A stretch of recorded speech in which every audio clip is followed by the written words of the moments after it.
Quality or quantity? That is the question. If you're not getting the results that you want from your outbound sales efforts, then you have two options. Increase the quantity of what you're doing, make more calls, send more emails, connect with more prospects, or improve the quality of what you're doing. Get good training, improve your emails, practice. But the problem I see in sales is that improving the quantity is so much easier than improving the quality. And that is the trap that I'm seeing a lot of sales teams fall into today. Sending emails that aren't getting many replies, just send more. Send 1,000 emails, send 10,000 emails, send 1,000,000 emails. Even with a 1% reply rate, we're gonna book more meetings if we do that. Let's just smack that big red more button and hope it all works out.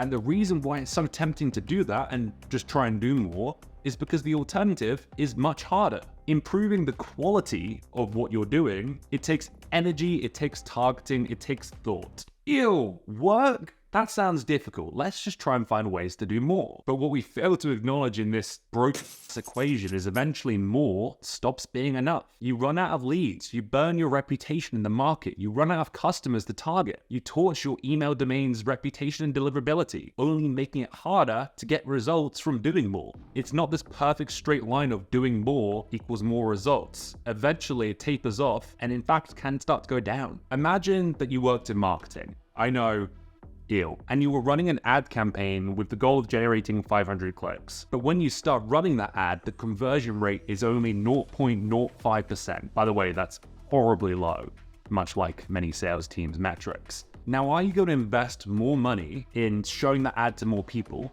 basically paying for 1,000,000 impressions to get those 500 clicks? Or are you going to go back to the drawing board and diagnose what the problem is? Are you going to look at what's not working with the ad? Are you going to tweak the targeting? Are you going to improve the design, the copy, the CTA? You're going to start to work to try and make the ad better rather than just trying to make it work through brute force, right? That's the logical thing to do. I sure as hell hope the majority of you are thinking, yeah, improve the ad, don't just show it to 1,000,000 people if it's not working. Anyone with half a brain can see that the ad or the targeting is the problem there. It's not the number of impressions. Yet, I've seen it time and time again in sales, sales leaders, sales people, sales teams, business owners try to fix low-performing sales metrics by just doing more.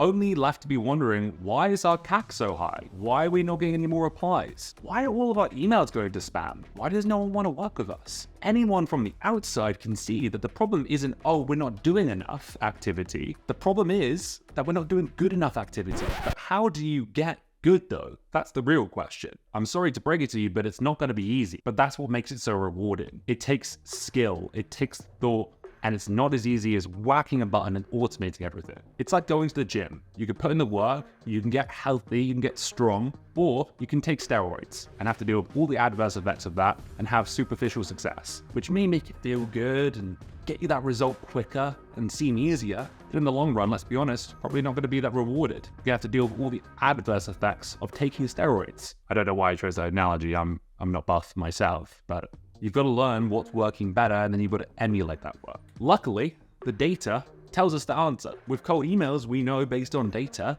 that better formatted, well-targeted, relevant, and thoughtful emails perform 10 times better than ones that are automated. So what does that mean? Well, maybe it's time to scale back on trying to send as many emails and reach as many customers as possible and put a little more effort into improving what's in those emails. So instead of sending 1,000 cold emails a week with like a 0.5% reply rate, you can send 100 cold emails a week with a 7% reply rate and get more results with less adverse effects. Yes, it's going to take more effort, it's going to take more skill, it's going to take more thought, it's going to take more energy, but it's going to be more rewarding and have fewer adverse effects. Now, just like with everything in sales, there's still a balance that we need to strike here. We don't want to spend an hour writing one personalized email to a prospect. That's just not effective use of our time. We don't want to spend 20 minutes before every single cold call we make researching the prospect and think of the perfect opener, because chances are they're not going to pick up. So we have to balance that to some extent. But what I'm seeing is so many sales teams have gone so heavy on quantity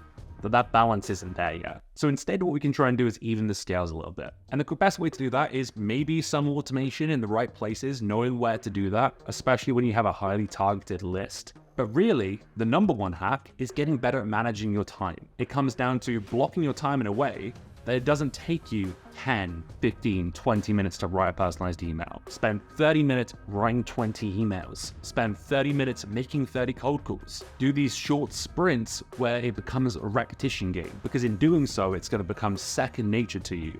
You're going to feel it. It's going to be like a reflex. Subscribe to this channel. We've got a ton of advice on how to write a good quality cold email. Read these 2 books, Problem Prospecting and Snap Selling, and then get out there and practice, practice, practice. Good luck out there.